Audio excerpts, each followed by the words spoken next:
Décryptage à présent de cette situation au Burkina Faso dont nous parlons beaucoup dans nos éditions avec notre invité du jour. Aujourd'hui c'est Lucien Pampou. Merci d'avoir fait le déplacement, d'être venu sur notre antenne. Vous êtes professeur d'économie, professeur de sciences politiques, journaliste pour la revue Géopolitique africaine. Tout d'abord une question, comment expliquer ce soulèvement soudain qui est venu en l'espace de 3 jours seulement alors que Blaise Compaoré lui est au pouvoir depuis 27 ans déjà?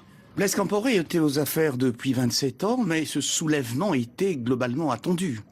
Il faut savoir que dès mi-février 2011, il y a eu un soulèvement populaire qui était lié à l'assassinat d'un collégien à Kodougou. En avril 2011 et en juin 2011 aussi, vous avez en fait les militaires qui se sont révoltés.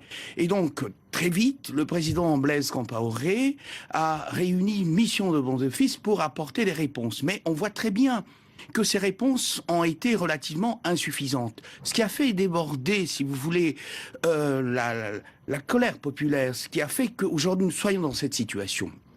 Il y a 2 problèmes importants. Le premier problème qui est lié à l'article 37. L'article 37 qui est lié à quoi? En fait, s'il fallait ou non réviser la Constitution. Et puis, il y a aussi un autre aspect qui est lié, bien entendu, à la problématique de la création du Sénat en 2013 par l'Assemblée du Burkina Faso. Voilà ces 2 problèmes. Et il y a un troisième problème qui est, lui, d'ordre politique, qui est lié au fait qu'en 2014, vous avez un certain nombre de gens de l'opposition qui étaient les amis de Blaise Compaoré, c'est-à-dire Marc Kaboré, qui était longtemps président de l'Assemblée nationale, Monsieur Simon Compaoré, qui était maire de Ouagadougou, qui ont en effet laissé tomber, si on peut le dire ainsi, puisqu'il y a eu des problèmes politiques, Monsieur Blaise Compaoré. Et il y a eu Monsieur Zéphirin Diabré, qui est le responsable de l'UPC, le mouvement l'Union pour le changement, qui a créé son propre parti. Donc, on a là un terreau ou un faisceau d'éléments qui se sont coagulés pour arriver à la situation dans laquelle nous sommes. Situation complètement confuse. L'armée dit être au pouvoir. Blaise Compaoré veut poursuivre jusqu'à la fin de son mandat, sans tirer des hypothèses dans tous les sens. On voit qu'il y a encore de nouvelles manifestations. Quel est l'avenir à court terme du Burkina Faso? Comment vont se dérouler les choses, à votre avis? Il faut espérer que les cieux ou les dieux, si on veut, protègent le Burkina Faso pour éviter effectivement une crise à l'ivoirienne. Je le dis tranquillement, pourquoi? Parce que nous sommes dans une situation confuse. Au sein de l'armée, il y a des dissensions. Donc, le général en service, Monsieur Honorin Traoré, dit en effet devoir maintenir la situation. Vous avez Monsieur Louega, qui est un général respecté à la retraite, qui dit être fidèle à Monsieur Blaise Compaoré. Monsieur Blaise Compaoré dit: voilà, je vous ai compris, je vous ai entendu, on dissout le gouvernement, mais je reste aux affaires. Avec moi, notre invité, Lucien Pampou, qui est resté avec nous. Merci beaucoup. Je vous en prie. On a fait un point tout à l'heure ensemble sur la situation, sur les possibles hypothèses et vers lesquelles pourrait aller le Burkina Faso. Certains, dans les reportages qu'on a diffusés, commençaient à parler de printemps noir. Est-ce qu'il faut penser que ce genre de manifestation peut se renouveler dans d'autres pays et pourquoi pas des pays voisins? Je crois qu'il faut raison garder. La situation est relativement confuse et les éléments se coagulent peut-être, mais on ne peut pas parler de printemps noir dans la mesure où, dans d'autres pays, nous sommes dans des situations, des contextes politiques différents. Ce qu'il faut quand même reconnaître, c'est que cette confusion est relativement totale et globale. Regardez, là, on vient de nous dire, en effet, un militaire peut-être de haut rang, on n'en sait rien, nous dit en effet que le président Blaise Compaoré n'est plus au pouvoir. Or, on sait depuis hier qu'il y a une confusion à la tête des armées. Vous avez une partie de l'armée qui est pour le départ, mais sans le dire, du président Blaise Compaoré. Vous avez une autre partie de l'armée qui est pour son maintien. Et le président Blaise lui-même, que dit-il? J'ai pris acte de la décision, en effet, de la population.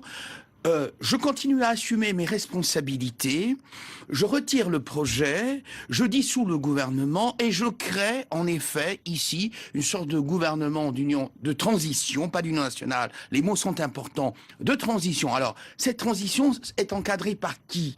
Par l'armée, par Monsieur Blaise Compaoré. Nous sommes dans une situation difficile. Que disent Paris et Washington? Paris dit apaisement. Washington dit, en effet, d'une certaine manière, il faut aller vers un gouvernement de transition. Pourquoi? C'est intéressant. Parce qu'on ne voit que le Blaise Compaoré, en effet, l'homme politique burkinabé qui a pris le pouvoir en 87 dans les conditions politiques que l'on sait, bien entendu, après, bien entendu, le coup d'état militaire et l'assassinat de Sankara. Mais il y a aussi le Blaise Compaoré, le médiateur. Le médiateur. Et il faut coupler ce qui se passe aujourd'hui au Burkina Faso avec ce qui se passe dans la région sahélo-saharienne. Il faut quand même savoir que Blaise Compaoré a été dans toutes les médiations, depuis la médiation intertogolaise, la médiation malienne, libyenne, ivoirienne, guinéenne, sortie de crise et aujourd'hui malienne. Aujourd'hui, il n'assume plus aucun mandat dans ce domaine-là. Mais néanmoins, il faut quand même savoir qu'au sommet États-Unis-Afrique, Kerry a reconnu dans Blaise Compaoré un certain nombre de mérites. Le problème, c'est que nous sommes là dans une situation un peu complexe. La complexité vient du fait qu'il y a un Blaise Compaoré qui est, passez-moi l'expression, qui est houspillé au plan national, bien entendu, parce qu'on lui reproche 27 ans, on lui reproche un certain nombre d'exactions, on reproche ici ou là que sa famille serait aux affaires. Et puis, vous avez ce Blaise Compaoré qui, sur le plan de la médiation, qui joue un rôle absolument important. Le Burkina Faso a occupé le poste de membre non permanent du Conseil de sécurité en 2007-2008. Vous avez un certain nombre de gens qui, autour de Blaise Compaoré, comme M. Djibril Bassolé, qui a été ministre des Affaires étrangères, qui a une mission, en fait, au Darfour, en relation entre l'Union africaine et les Nations Unies. Vous avez M.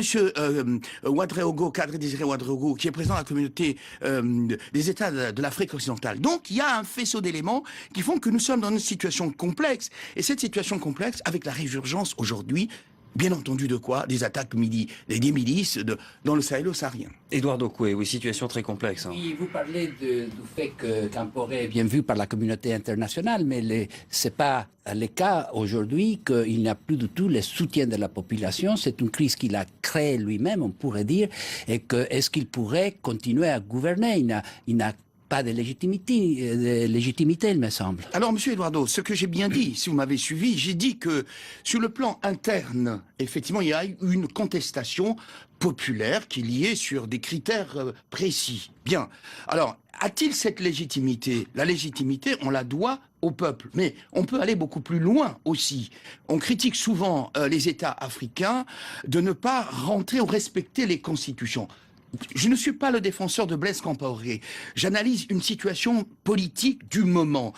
Or, que dit Blaise Compaoré? Blaise Compaoré dit « Je veux assumer ma tâche jusqu'au bout, jusqu'en 2015. Je ne me représente plus. » Vous avez un monsieur de l'opposition, Zéphirin Diabré, de l'Union politique, du peuple pour le changement, qui dit « Nous ne voulons pas d'État, en fait de coup d'État constitutionnel. » Donc, nous sommes même au sein de l'opposition dans des contradictions. Je crois que la sortie par le haut serait que le président, en effet, Blaise Compaoré, dans ce gouvernement de transition, dise et précise de façon très claire ce qu'il veut faire.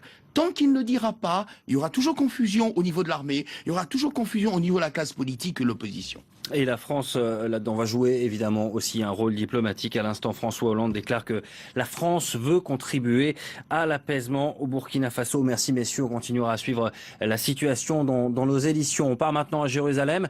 C'est jour de grande prière hebdomadaire pour de nombreux musulmans. Chérie, t'es où ?